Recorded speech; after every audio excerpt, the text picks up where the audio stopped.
কেম আরকেতে সবাইকে স্বাগত জানাই। তোমাদের সলিডের আজকে আমার তৃতীয় ক্লাস। আজকে এই ক্লাসে ঘনকাকার একক কোষের কণা সংখ্যা নির্ণয় এটা সম্পর্কে আমি বলবো। তো প্রথমে ঘনকাকার একক কোষ কাকে বলে, জালক বিন্দু কি, তারপরে জালক কোষ, মানে এগুলো সম্পর্কে আমি আগের ভিডিওতে বলেছি। তো ওটা আর একবার দেখে নেবে বা ভিডিওটা দেখবে এবং বইটা একবার তার সঙ্গে পড়বে, তারপরে এই ক্লাসটাকে ফলো করবে। তো যাই হোক, প্রথমেই ঘনকাকার একক কোষের কণা সংখ্যা নির্ণয় করতে গেলে আমাকে কি করতে হবে? প্রথমে একটা ঘনক আঁকতে হবে।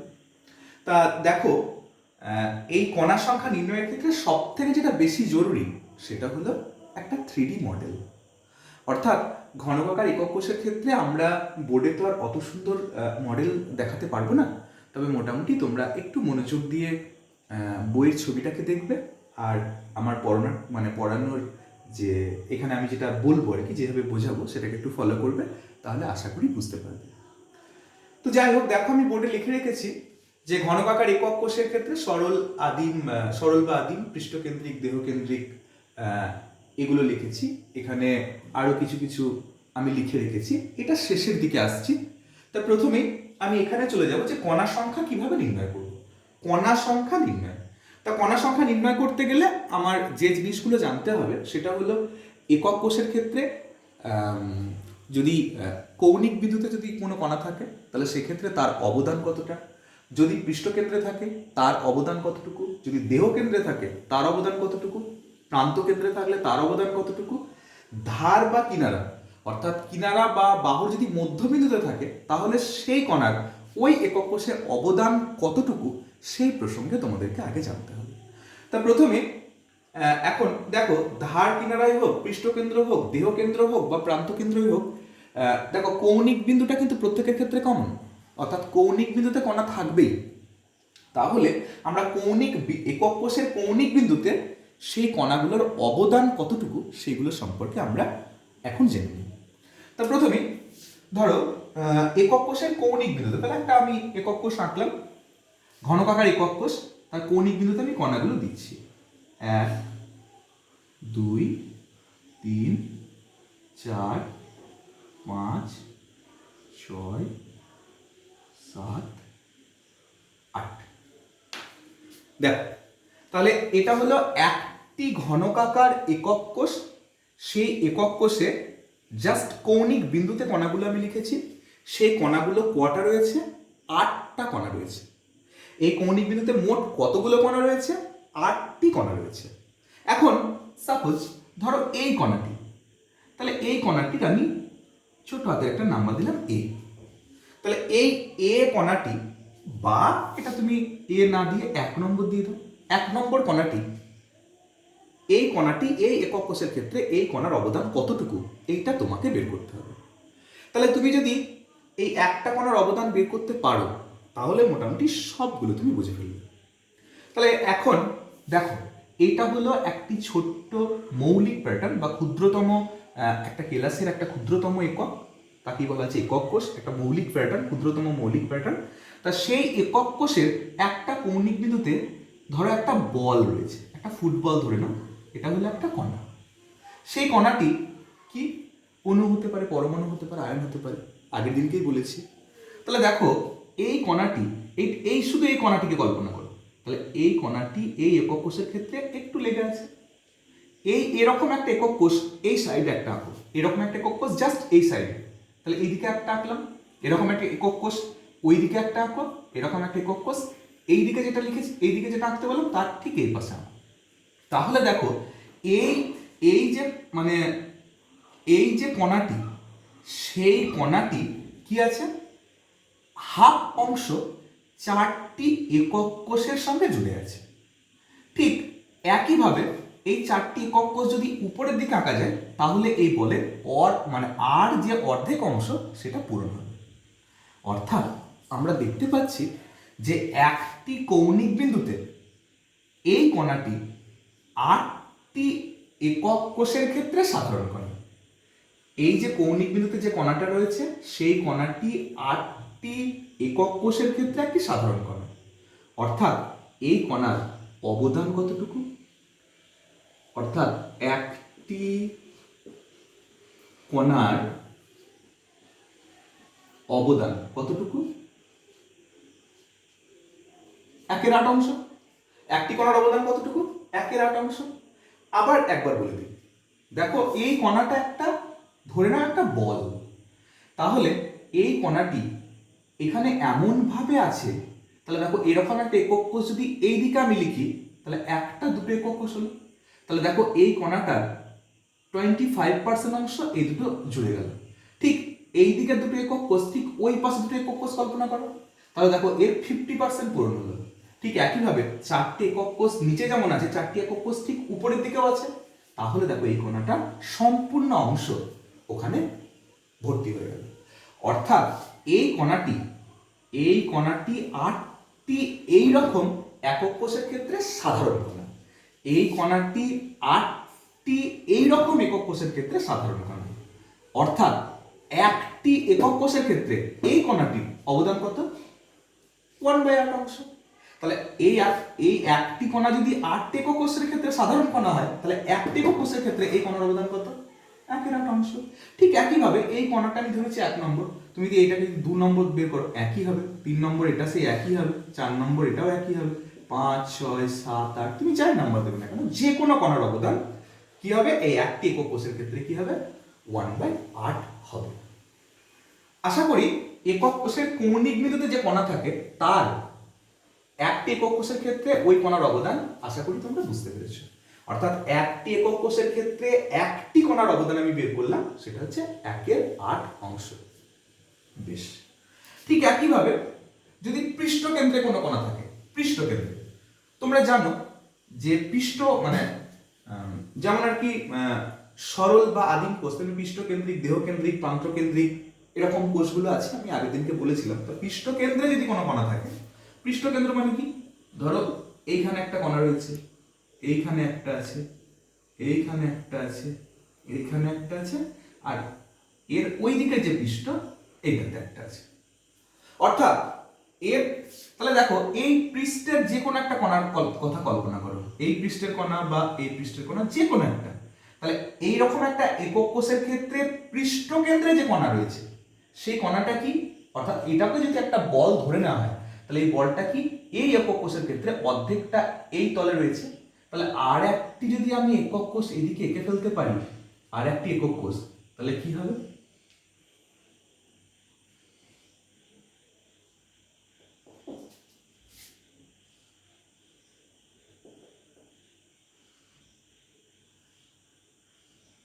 দেখো তাহলে আর একটি একক কোষ আমি এখানে এঁকে ফেললাম।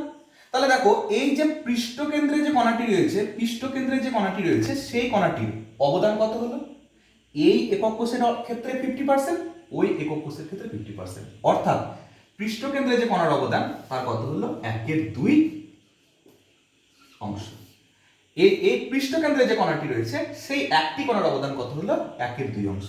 ঠিক একইভাবে এই যে কণাটা রয়েছে তার অবদান হবে 1/2 অংশ, এরও তাই, এরও তাই, এরও তাই। অর্থাৎ পৃষ্ঠকেন্দ্রে যতগুলো কণা রয়েছে মোট অবদান তাদের কত হবে, 6টা যদি কণা থাকে তাহলে 6 দিয়ে এটাকে গুণ করে দেবো। তো সেটা পরে আসছি। তা এখন আমি পৃষ্ঠকেন্দ্রে যে কোনো একটি কণার অবদান কত, 1/2 অংশ। আশা করি পৃষ্ঠকেন্দ্রে বুঝতে পেরেছি। এবার দেহকেন্দ্রে চলে আসি। দেহকেন্দ্রটা খুব সহজ। দেখো দেহকেন্দ্র মানে দেহ কেন্দ্রের ভিতরে, মানে এই একক কোষের চারিদিক থেকে মাঝখানে যে কণাটা রয়েছে, অর্থাৎ এইটা কিন্তু এই একক কোষের ক্ষেত্রে একদম পুরোপুরি নিজস্ব একটি কণা। দেহকেন্দ্রে যে কণাটা রয়েছে সেটা হচ্ছে এরকম একক কোষের ক্ষেত্রে পুরোপুরি একটা নিজস্ব কণা, তাহলে এর কোনো রকম কারোর সঙ্গে অবদান নেই। অর্থাৎ এর যে অবদান সেটা হচ্ছে একক কোষের ক্ষেত্রে ইউনিক একটা অবদান, অর্থাৎ এর সঙ্গে অন্য কেউ কোনো কণা ভাগ বসাবে না। তাহলে এর ক্ষেত্রে অবদান কি, সমগ্র অংশ মানে 1। এবার চলে আসছি বাহু বা কিনারা। বাহু বা কিনারার মধ্যবিন্দুতে যদি কোনো কণা থাকে, সাপোজ এইখানে কোনো কণা রয়েছে, এইখানে কোনো কণা রয়েছে, এইখানে কোনো কণা রয়েছে, বা এখানে কোনো কণা রয়েছে, অর্থাৎ বাহু বা মধ্যবিন্দুর, বাহু বা মানে কিনারার মধ্যবিন্দুতে, বাহু বা মানে এই যে কিনারা দৈর্ঘ্য তার মধ্যবিন্দুতে যদি কোনো কণা থাকে, তাহলে সেক্ষেত্রে এর অবদান কতটুকু হবে। তো দেখে নেওয়া যাক। ধরো এই এই বলটার কথা আমি কল্পনা করলাম, তাহলে ঠিক একইভাবে আমি যদি এটাকে একটু বাড়িয়ে দিই, হ্যাঁ, তাহলে আমি এটাকে একটু বাড়িয়ে দিলাম, তাহলে এরকম একটা একক কোষ আমি কল্পনা করলাম। দেখো, তাহলে দেখো এইরকম একটা একক কোষ ওই পাশে আঁকলাম। তাহলে এই যে বাহু বা কিনারার মধ্যবিন্দুতে যে কণাটা রয়েছে সেটা দেখো, তার 50% পূরণ হলো। এই দিকের একক কোষের অর্ধেকটা, ওই দিকের অর্ধেকটা, সেটা 50% পূরণ হলো।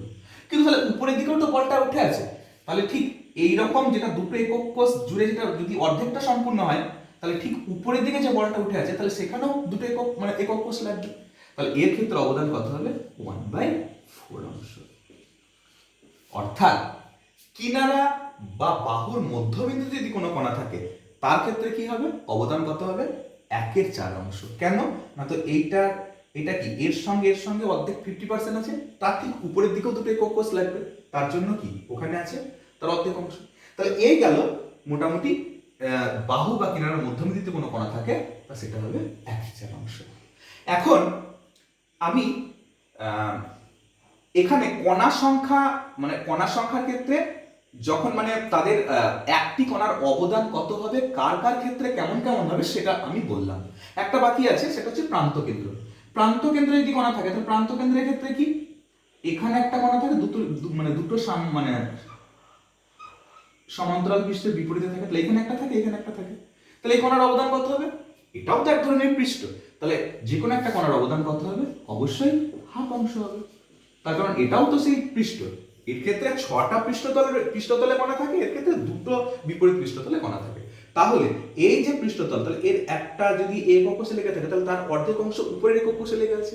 এর এর অর্ধেকটা অংশ যদি একক কোষের নিচে লেগে থাকে তাহলে তার নিচে যে একক কোষ আছে সেখানে অর্ধেকটা লেগে আছে। অর্থাৎ এই প্রান্ত কেন্দ্রে কণার অবদান কত? হাফ অংশ। তাহলে এখন আমি এবার এই একক কোষের কণার সংখ্যা নির্ণয় তোমাদেরকে শেখাবো। এই যে কণার সংখ্যা নির্ণয়, সেই কণার সংখ্যা নির্ণয়ের ক্ষেত্রে একটি কণার অবদান আমি প্রতি ক্ষেত্রে কেমন কেমন হবে সেটা শিখিয়ে দিলাম। তাহলে এবার আমি চলে আসছি যে ঘনকাকার একক কোষের ক্ষেত্রে ঘনকাকার একক কোষের ক্ষেত্রে মূলত 3 ধরনের একক কোষ এখানে দেখা গেছে। সেটা হচ্ছে সরল বা আদিম, একটা হলো পৃষ্ঠকেন্দ্রিক, আর একটা হলো দেহকেন্দ্রিক। ঘনকাকার একক কোষের ক্ষেত্রে প্রান্তকেন্দ্রিক নেই, তা সেই কারণে সরল, পৃষ্ঠকেন্দ্রিক, দেহকেন্দ্রিক এই 3টে একক কোষের ক্ষেত্রে আমরা ক্যালকুলেশন কেমন হবে সেটা তোমাদেরকে শেখাবো। তার প্রথমে চলে আসি সরল বা আদিম। সরল বা আদিম ঘনকাকার একক কোষ কি না, তো যে একক কোষের শুধুমাত্র কৌণিক বিন্দুতে কণা অবস্থান করে, যে একক কোষের শুধুমাত্র কৌণিক বিন্দুতে কণা অবস্থান করে তাকে বলা হয় সরল বা আদিম ঘনকাকার একক কোষ। তাহলে সরল বা আদিম ক্ষেত্রে কি এই যে চিত্রটা তোমরা দেখতে পাচ্ছ, তাহলে এটাই হচ্ছে ওর ছবি। তাহলে মোট কণা মানে কণা একক কোষের কৌণিক বিন্দুগুলিতে মোট কণা সংখ্যা কিভাবে আমরা নির্ণয় করব দেখে নাও। তাহলে একক কোষের কৌণিক বিন্দুগুলিতে মোট কণা সংখ্যা, তাহলে একক কোষের মোট কণা মানে কৌণিক বিন্দু কটা রয়েছে? 8টা। বা কণা কটা রয়েছে? মোট 8টা। মানে একটি একক কোষে 8খানা কণা রয়েছে। একটু আগে ব্যাক করে দেখে নেবে, তাহলে এখানে যে 8টা কণা রয়েছে, তাহলে সেই 8 আর একটি কণার অবদান কত? 1/8। একটি কণার অবদান হচ্ছে 1/8, তাহলে কত হলো? 1। ঠিক আছে। তাহলে সরল বা আদিম এই একক কোষের কৌণিক বিন্দুগুলিতে মোট কণা সংখ্যা কি করে বের করলাম না, তো একটি কণার অবদান হচ্ছে কত? 1/8। আর মোট কণা কতগুলো রয়েছে? 8টি। বা মোট কৌণিক বিন্দু কটা রয়েছে? 8টি। তাহলে কৌণিক বিন্দুস্থিত কণার সংখ্যা ইনটু একটি কণার অবদান। কৌণিক বিন্দুতে অবস্থিত মোট কণার সংখ্যা ইনটু একটি কণার অবদান, বাস। তাহলে মোট কণার সংখ্যা বেরিয়ে গেল। এখন একক কোষের পৃষ্ঠতলগুলিতে মোট কণা সংখ্যা। সরল বা আদিমের ক্ষেত্রে পৃষ্ঠতলে কোনো কণা থাকে না, তাহলে কণার সংখ্যা কত হবে? 0 হবে। একক কোষের দেহ কেন্দ্রে মোট কণা সংখ্যা। সরল বা আদিমের ক্ষেত্রে দেহ কেন্দ্রে কোনো কণা থাকে না, তাহলে এটাও 0 হবে। তাহলে একক কোষের মোট কণা সংখ্যা কত হলো? 1। প্লাস 0 প্লাস 0 মানে 1, অর্থাৎ 1টি। অর্থাৎ একক কোষের কৌণিক বিন্দুতে মোট কণার সংখ্যা কত হলো? 1টি। এবার চলে আসছি আমরা পৃষ্ঠকেন্দ্রিক। তাহলে পৃষ্ঠকেন্দ্রিকের ক্ষেত্রে কি? দেখো, পৃষ্ঠকেন্দ্রিকের এই ছবিটা, তাহলে পৃষ্ঠকেন্দ্রে 6টা পৃষ্ঠ তো আছেই, আবার 8টা কোণেও 8টা কণা থাকে। এটা আমি ছবিটা একটু খিচিবিচি হয়ে যাবে বলে আগেরবারে আঁকিনি, তাহলে এবারে এঁকে দিলাম। তাহলে দেখো, পৃষ্ঠকেন্দ্রিক একক কোষ কাকে বলে? যেখানে কৌণিক বিন্দুগুলি ছাড়াও 6টা পৃষ্ঠের মাঝখানে একটি করে কণা অবস্থান করে, তাকে বলে পৃষ্ঠকেন্দ্রিক একক কোষ। তাহলে দেখে নেওয়া যাক, তাহলে এর ক্যালকুলেশনটা কেমন হবে? একক কোষের কৌণিক বিন্দুগুলিতে মোট কণা সংখ্যা, তাহলে পৃষ্ঠকেন্দ্রের ক্ষেত্রে কৌণিক বিন্দু সেই 8টি, তাহলে 8 ইন্টু 1 সমান 1।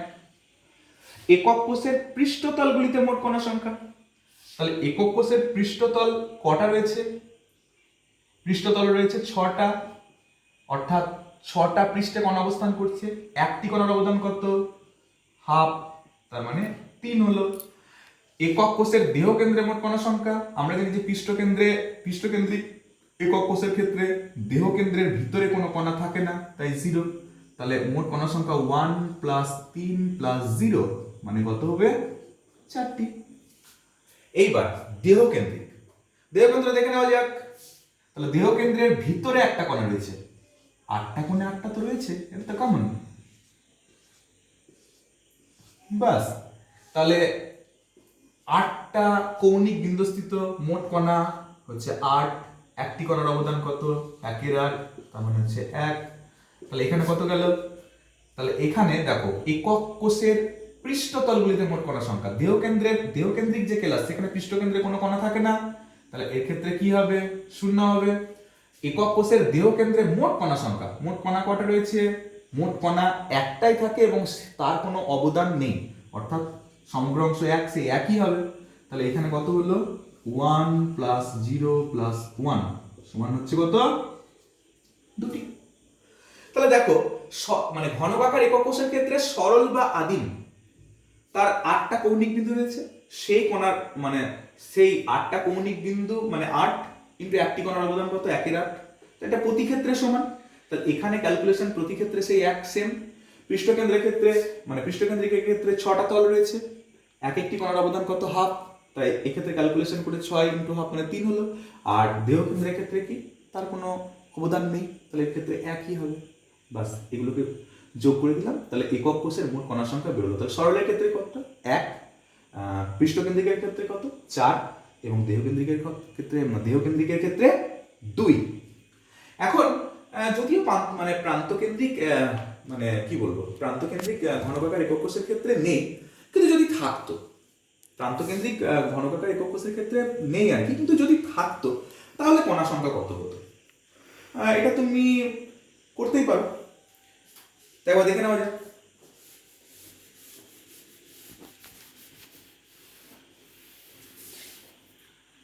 যদি প্রান্তকেন্দ্রিক হতো তাহলে কি হতো? যদি প্রান্তকেন্দ্রিক হতো তাহলে কি হতো দেখে নেওয়া যাক। দেখো, তাহলে প্রান্তকেন্দ্রিকের ক্ষেত্রে কি? এই ছবিটার দিকে একটু দেখো। প্রান্তকেন্দ্রিকের তাহলে 8টা কোণে 8টা রয়েছে, তাহলে 8টা কোণার এখানে অবদান কত? 8 ইন্টু 1/8 সমান হচ্ছে 1। আচ্ছা, প্রান্তকেন্দ্রিক ঘনকাকার একক কোষের ক্ষেত্রে তোমার পৃষ্ঠতলগুলিতে মোট কণার সংখ্যা কত? 2 ইন্টু হাফ। 2 ইন্টু হাফ কেন বললাম? না তো এখানে মোট পৃষ্ঠদেশে কটা থাকে? সমান্তরাল দুটো বিপরীত পৃষ্ঠে মাত্র দুটো কণা অবস্থান করে। তাহলে পৃষ্ঠতলগুলিতে মোট কণার সংখ্যা ইন্টু একটি কণার অবদান, তাহলে 2 ইন্টু হাফ মানে কত হলো? 1। এখানে দেহকেন্দ্রে কি? একটাও থাকে না, মানে 0, মানে হচ্ছে 1 প্লাস 1 মানে কত হয়ে গেল? 2 হয়ে গেল। অর্থাৎ প্রান্তকেন্দ্রিকের ক্ষেত্রে কত হবে? প্রান্তকেন্দ্রিকের ক্ষেত্রে এটা 1 আর এটা 1, তাহলে কত হয়ে গেল? 2 হয়ে গেল। অর্থাৎ আমরা এখানে ঘনকাকার একক কোষের ক্ষেত্রে কণা সংখ্যা নির্ণয় করা আজকে শিখলাম। আশা করি তোমরা বুঝতে পেরেছো। প্রান্তকেন্দ্রিকটা ঘনকাকার একক কোষের ক্ষেত্রে নেই, কিন্তু যদি থাকতো তাহলে কি করে বের করতে, সেটা আমি বললাম। ঠিক আছে? তাহলে এক্ষেত্রে সরল, পৃষ্ঠকেন্দ্রিক, দেহকেন্দ্রিক এটা খুব ভালোভাবে পড়ে নেবে এবং আশা করি তোমরা বুঝতে পেরেছো। আর এই ভিডিওটা যদি তোমরা বুঝতে পারো তাহলে কি নেক্সট যে পড়াগুলো রয়েছে সেগুলো তোমাদের আরও ভালো লাগবে বা আরও বুঝতে সুবিধা হবে, এবং পরের ভিডিওগুলোতে তোমাদের আর কোনো প্রবলেম হবে না। তা ঠিক আছে, তা ভালোভাবে পড়াশোনা করো আর পাশাপাশি বইটাকে ফলো করো। আজকে এই পর্যন্তই, দেখা হবে নেক্সট ভিডিওতে।